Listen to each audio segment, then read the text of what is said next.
What's up, everybody? Thralls Metal here once again. I'm the Crockneck, and I am back with some States of Metal. And this time we are venturing out west, and we are going to go over some Utah metal. Now, I know what you're thinking. With as much as the Mormon Church runs that state, do they even allow metal? Do they allow fun? Do they allow anything? Well, thankfully, it is not up to them, and there are some pretty solid metal bands out there. But first off, let's talk about what I know about Utah. We already kind of tipped our hand a little bit. The one big thing that I know about Utah is that is Mormon Central. It's really hard for me to get my head around that sect of Christianity in particular, just because it's hard for other Christians to really get their head around that one too. It's kind of strange, and when you break down the beliefs, it gets even weirder, especially when you get down to the whole magic underwear thing, which, yes, there is a belief in that religion that a thin layer of bleached white cotton is spiritual armor to wear underneath your clothes, and it will protect you from the devil or something. Actually, some people believe it will protect you from fire, but I don't think they've actually tested that, and I really don't recommend they do. This is why I think a lot of Mormons are just sort of indoctrinated into it as children, because there's literally no way anyone would believe the whole magic underwear thing if they are a functional adult. But there is one church I would attend in Utah, and that is the Upside Down Church with the Honorable Jacob presiding. He's a fellow YouTuber and buddy of mine, and actually a couple of these things in this stack he actually sent me, and it was kind of cool to get a sample of some Utah metal from him that I had totally never heard of. And I have to say, his church is quite educational. If you want to learn about atmospheric black metal, he's definitely one to go check out. And if you want to find out what a Provo soak is, that's where I learned it. And I'm not going to tell you what it is because I kind of want it all in your Google search histories because it's interesting. Now, I've actually been to Utah. Years ago, I went to the whole Four Corners area in Colorado in a small town called Cortez, and we did a trip to Utah, and it was in a place called Newly Point.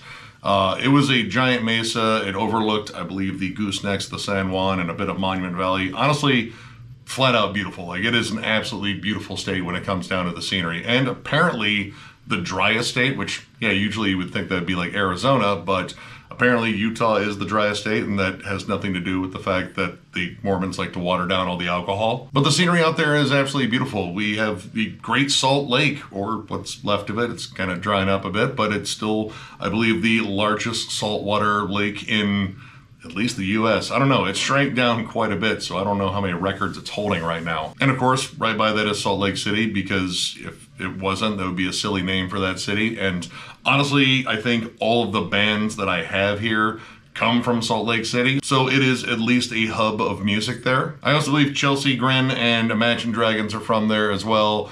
I know they're from the state. Either way, we're not talking about them because we're actually going to talk about good music. The Sundance Film Festival is in Utah. That's pretty cool. And surprisingly, the first KFC ever opened was in Utah, which feels wrong on a lot of different levels, but apparently that is a fact. And as far as strange laws, because that's honestly one of my favorite things about doing these, throwing snowballs is a misdemeanor. That seems like a joyless, mean-spirited sort of law, but you know, this is Utah, and there's some other ones I think that are interesting, like there's no whale hunting. You are prohibited to hunt whales in a landlocked state nowhere near the ocean. And in Monroe, Utah in particular, they have a very strange law about dancing. Now, I know you're thinking, wow, wasn't Footloose kind of about that? And I can't remember if that took place in Utah or not, but I feel like the same thing kind of applies.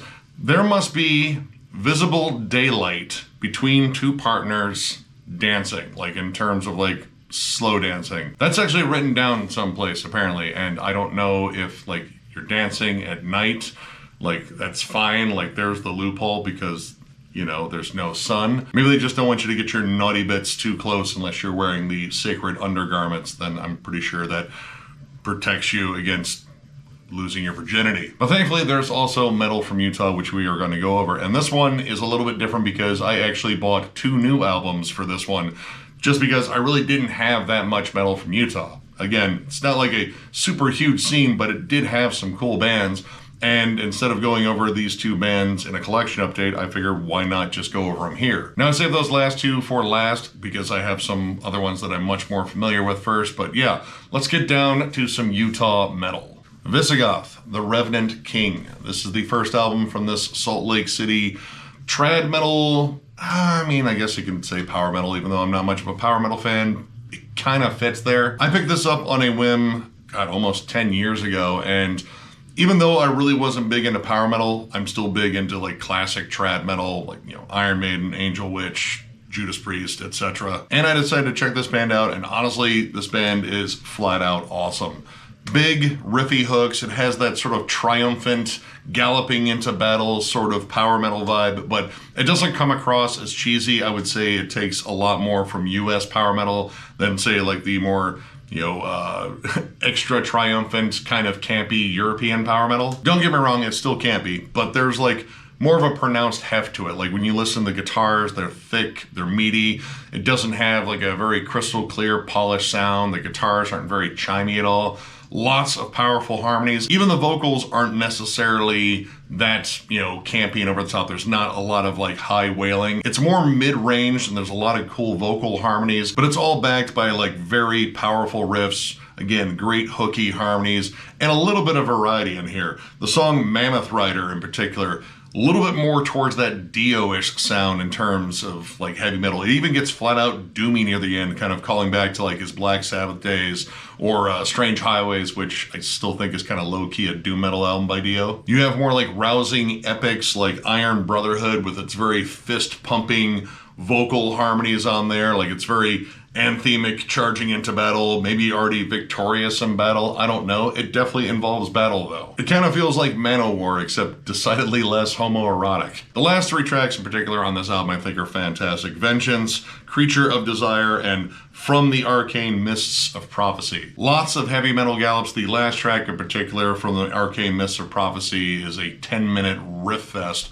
Great transitions on the bridge. I love all the soaring leads on it. It's just a fantastic song. And just to show off how much they love classic trad metal, they do an awesome cover of Manila Road's Necropolis, which I like Manila Road. I just have difficulty with the vocals. I'm just not the biggest fan there, but I kind of like their vocal approach a little bit more. He does kind of bring it up an octave, but it definitely sounds better than Manila Road. I know it's like kind of like sacrilege to Manila Road fans, but yeah, it's not quite a deal breaker, but it's kind of one. For someone like me who is not much of a power metal fan, I really enjoy this. That probably has more to do with the fact that there's a lot more trad metal to it. Anyway, if you're a big fan of Iron Maiden, Judas Priest, Manowar too, I guess, even Manila Road, check this out. This is an absolutely awesome album. Gaza, I Don't Care Where I Go When I Die. This is the debut album from the Salt Lake City noise, grind, hardcore, sludge metal act. I got this when it came out in 2006, and it is just as volatile and as ugly as I remember it. Now, there is a little bit of controversy with this band, which I will definitely address towards the end because it ties into the next band here, but this is quite possibly the heaviest, most visceral thing to possibly crawl out of Utah. Take bands like Converge, Botch, I Hate God, and Dillinger Escape Plan and kind of whirl it all together in a violent sort of maelstrom of contempt for everything, and you will have this album, and by extension this band. Their other two albums are just as heavy, but I went with this one just because this is where I got into them. This is one of those bands where I would say that their sound is almost a precursor to bands like Full of Hell. It has a sonic texture much like rusty barbed wire, and that rusty barbed wire is literally flossing your brain through your ear holes the entire duration of this album. It's spastic, unpredictable. It can go from fits of grindy noise like the title track on here, then send you careening into a pool of sludgy riffs on songs like Hospital, Fat Bags, Hell Crown, Pork Finder, and the song Sire, which is just slow, moody, gross. Again, the guitars just sound horrifying on here. Lots of squawking, feedback, and horrendous vocals across the board. They're shrieked, they're growled. There's sort of a staticky sort of filter over everything too, and the drums are just fits of percussion rage. And in terms of song structure, again, very unpredictable. You could be getting hit over the head with a disgusting breakdown 1 second and then kind of get lured into a big atmospheric break like on the song Sire. Like all of a sudden it really changes gears, gets more somber and reflective and kind of haunting, and then explodes again. And for as visceral and ferocious as this album is, it can be surprisingly catchy at times. The song Slutmaker in particular, which that's a hell of a title, is actually pretty damn catchy. Like, it's got some solid, just good breakdown riffs. While it's mean as hell, there's actually some really catchy riffs on there. Same thing with the songs Moth and Cult too. Now, I will knock it for having a stupid hidden track. In fact, the last track, there is like 7 minutes of silence, and then the last second is just like a scream or something, like just a loud noise.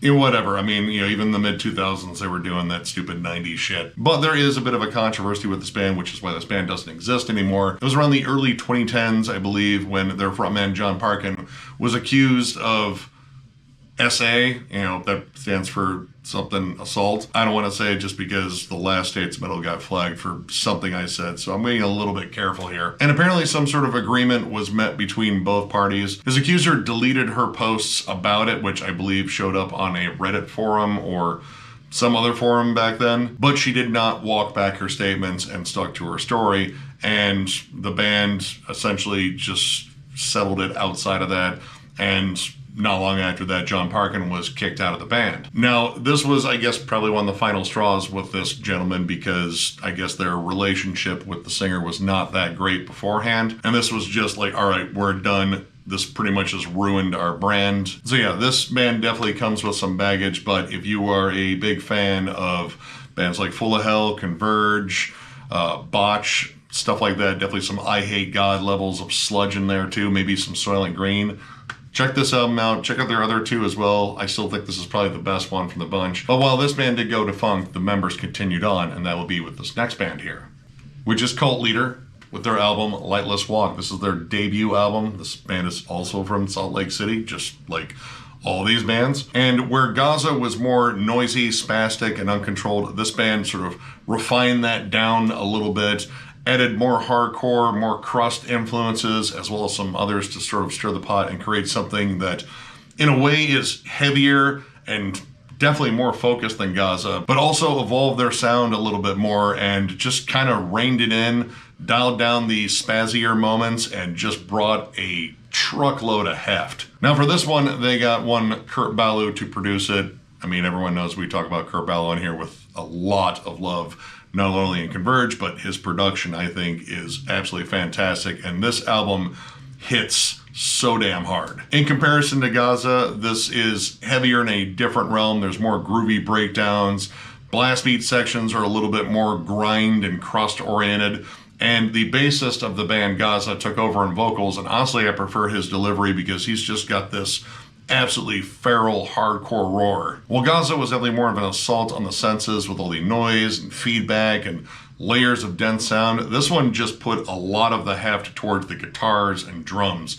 The guitars in here have this absolutely mercilessly heavy tone, but I mean, if you've heard any Kurt Ballou mix, you pretty much know exactly what they sound like. They are thicker than a Snicker and heavier than hell. Now, much like Gaza, this band has a lot of like dynamic shifts in styles. You can go from like crusty D beats and blast beats to just absolutely disgusting hardcore grooves to these giant droning sludge metal riffs. Especially the song Sympathetic, like that song is just hostile as hell, but towards the end it slows down to this big kind of lurching, droning riff that is just heavier than hell. And again, with Kurt Ballou's production, the guitars just have so much more body to them. I really wish they'd actually printed the song titles in the back. That'd be a lot handier, but I believe it's the song A Good Life. This is where it starts changing a little bit and you start getting a little bit more vocal dynamics.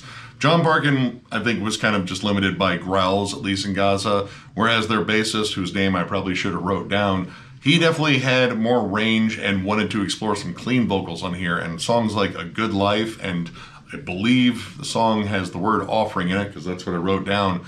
This is where you start hearing a completely different side of this band. It's a little bit more, I don't know, like Nick Cave meets post-metal. Like you have these more atmospheric sections, the guitars are a little bit cleaner, and you have these low baritone clean vocals come in, and it just sounds more gothic and miserable, and I don't know, it's like a totally different move because the rest of this is just so damn aggressive. Now that sound would be exemplified on their follow-up to this one, which I thought about bringing up, but this is the album I really got into them with. And in terms of just flat out raw heaviness, this is probably their heaviest album, even more so than their debut EP. I just love how flat out vicious this is and just how this album moves. This has got that frantic, pit churning sort of energy that I love in hardcore. If you're a big fan, again, of like, you know, Converge, I would definitely say like early Cave In, like Until Your Heart Stops. There's a lot of stuff like that on there too. Pretty much any Kurt Ballou produced hardcore band, stuff like that. Definitely check this album out. Absolute banger from start to finish. And I believe they're working on something new, so definitely keeping my eye out for that in the future. But yeah, check it out.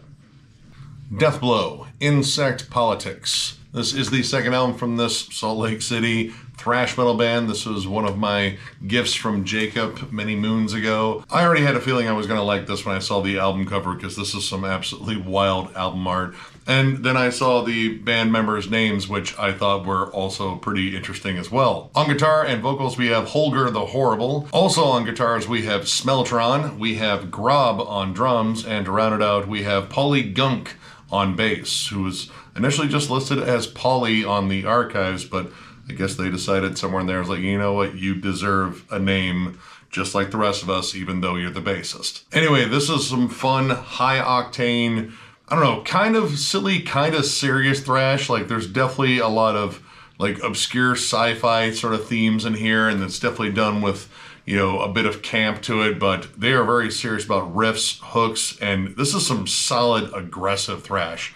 Lots of groovy breakdowns, and a sound that I think would be described as like a nice balance between like modern thrash, because this is mastered by Arthur Risk and it definitely has a sound very similar to bands like Power Trip, but also like classic Bay Area thrash like Exodus. I get a lot of Exodus vibes in here, but also other bands as well, like the lead on Convert or Die. There's definitely what I feel is a nod to Ride the Lightning on there, especially in the like just those soaring melodies that are on there that, I mean, it sounds like a little bit of the lead from Ride the Lightning. There's some more like vicious punky moments on the title track. Agent Zero has some killer heavy metal harmonies on there, but there's this cool, like, I don't know, kind of almost crossover vibe to this, even though the songs are longer, more intricate, and man, this band's got a ton of riffs. But I like that sort of like give and take between that sort of more like snarling crossover style. Like there's definitely moments on here I would say are very comparable to Enforced, but also stuff that is maybe a little bit more similar to like Testament too. Again, the songs are very dynamic. There's lots of riff changes.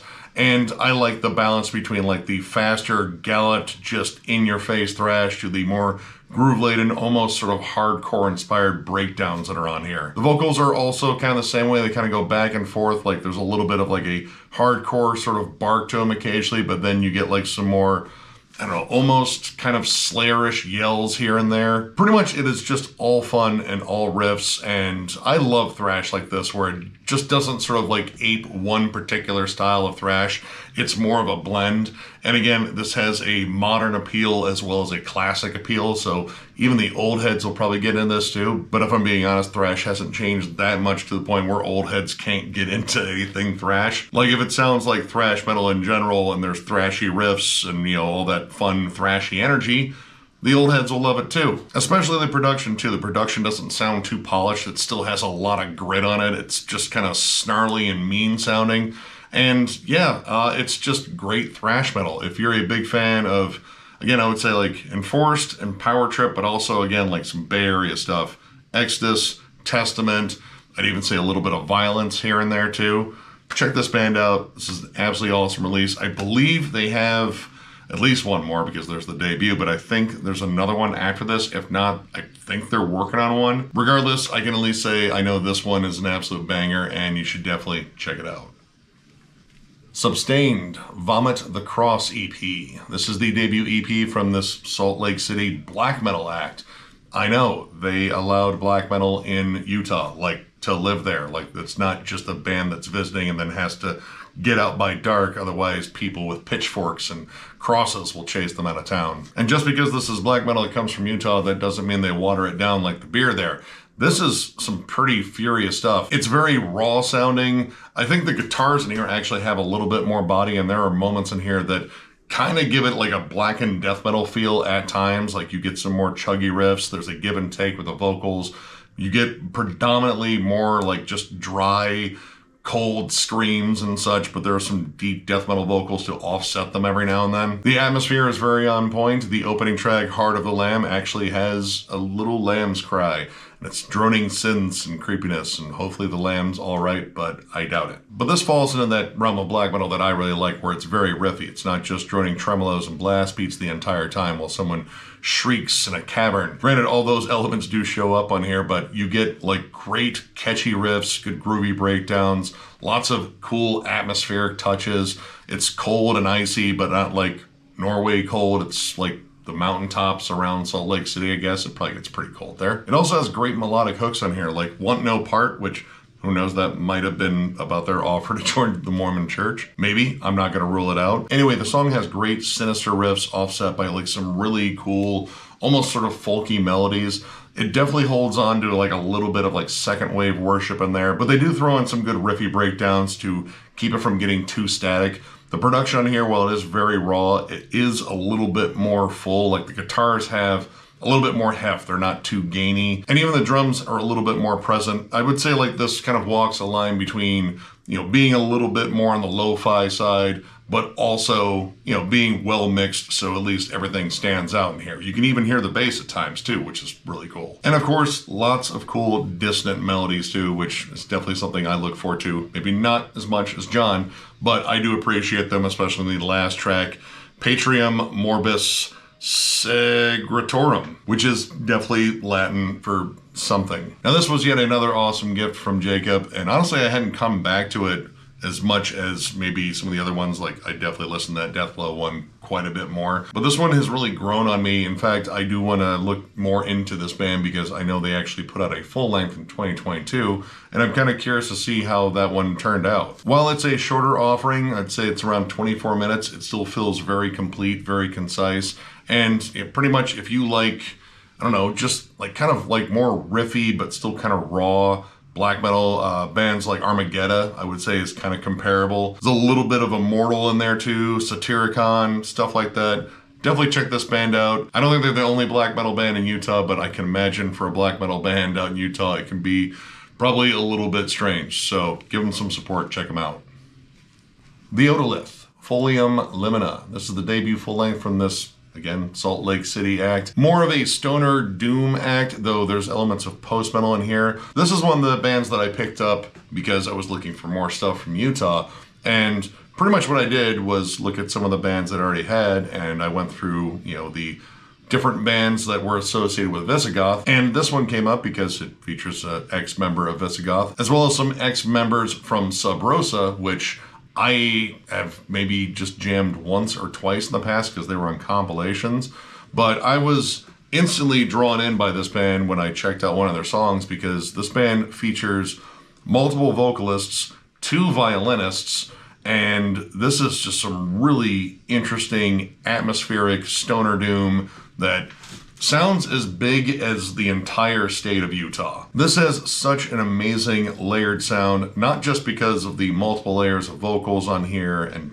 the pair of violinists, which harmonize beautifully, but you have huge droning guitars, a massive bass, there's also a lot of cool synth work, and it all sounds like very analog. And in terms of like their song structure, they're long, they're drawn out, but it has a lot of that post-metal dynamic where there is a lot of building and, deconstructing by layers and then building back up by layers too. The opening track, Sing No Coda, is like a 13-minute opener, and it is an absolutely massive song.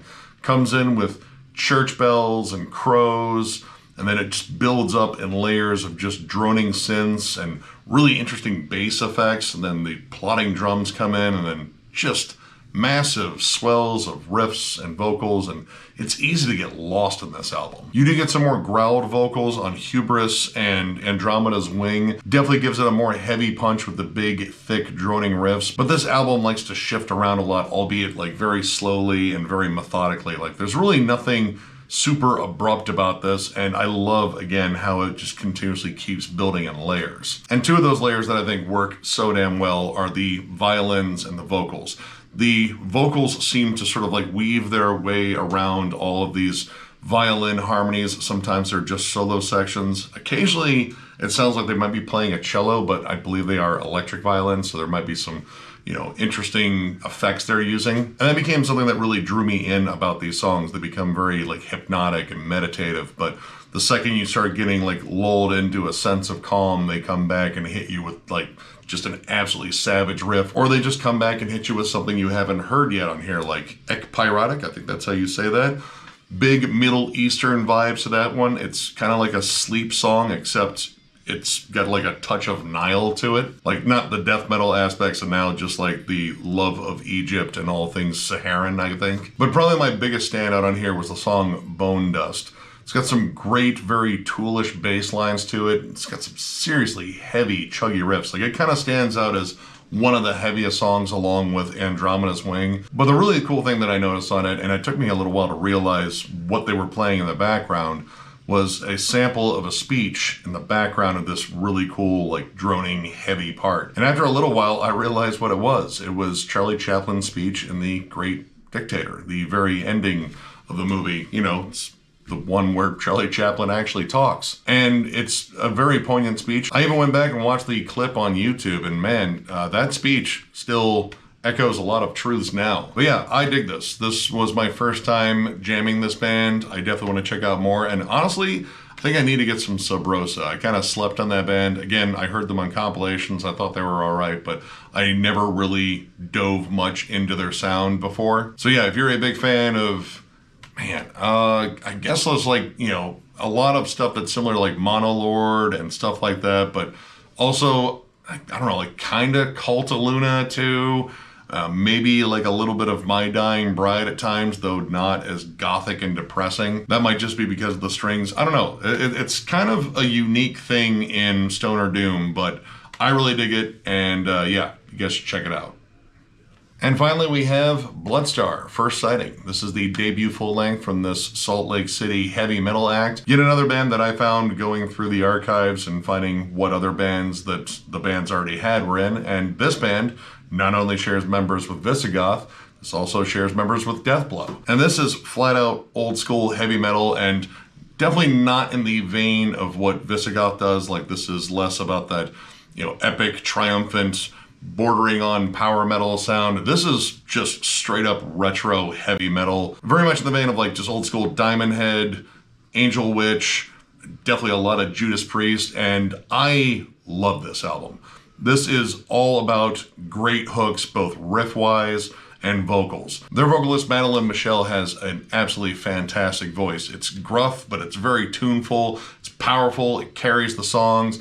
And in terms of riff work, these guys just kind of lay on great classic hooks. Very much in the realm of like retro heavy metal like Haunt. This is all about harmonies and just solid hooky songs that really aren't that complicated, but they are straightforward about just like delivering you that classic 80s heavy metal sound. You have energetic up-tempo songs like All for Nothing, Wait to Die, Going Home, No One Wins, but you also have great mid-tempo sort of like hard rockers that are like the fist pumpers, like Fearless Priestess and Cold Moon, which might be the catchiest chorus in the entire album.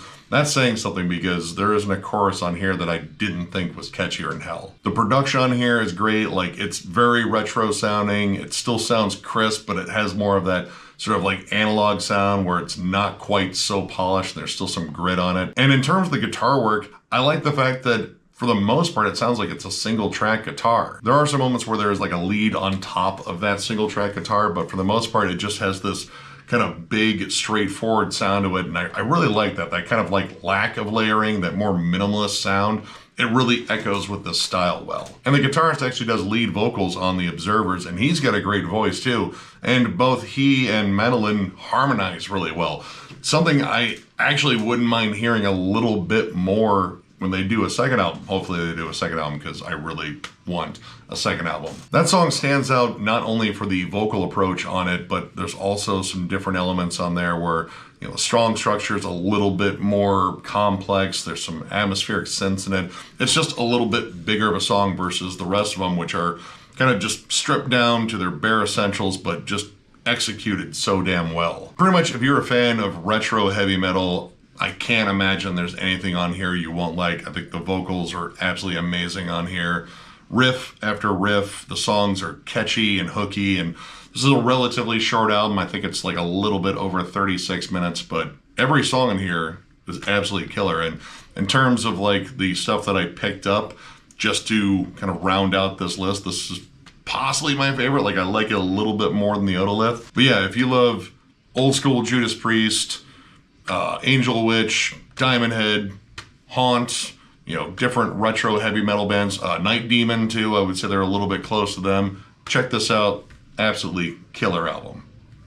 And that'll do it for Utah. And yeah, I have no idea which one I'm doing next. I'll probably have to wait until I'm back from MDF. I am shooting this one just before I leave, but there's still plenty of states left. I'm still trying to knock out some of the smaller ones because the bigger ones, like namely California, New York, Pennsylvania, there's so many damn bands in those states that I'll probably break those down into multiple videos, you know, maybe cover death metal scene, thrash metal scene, so on and so forth. But anyway, if you enjoyed this one, give it a thumbs up, and if you are new to the channel, subscribe, because we do stuff like this all the time. We are also on Patreon. If you'd like to help us out there, there's a link down below to thrallsmetal.com. Our Patreon link is there. It is also in our channel up in the banner in the bottom right-hand corner, but if you're looking for Thralls Metal stuff, you have to go to thrallsmetal.com.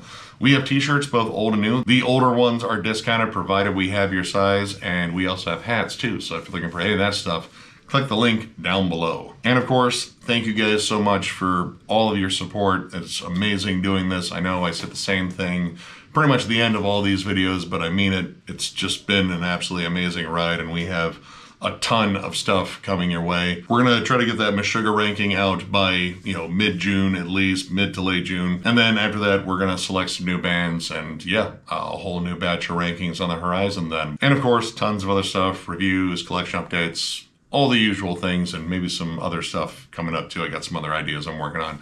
But either way, you guys are absolutely amazing, and we will catch you later.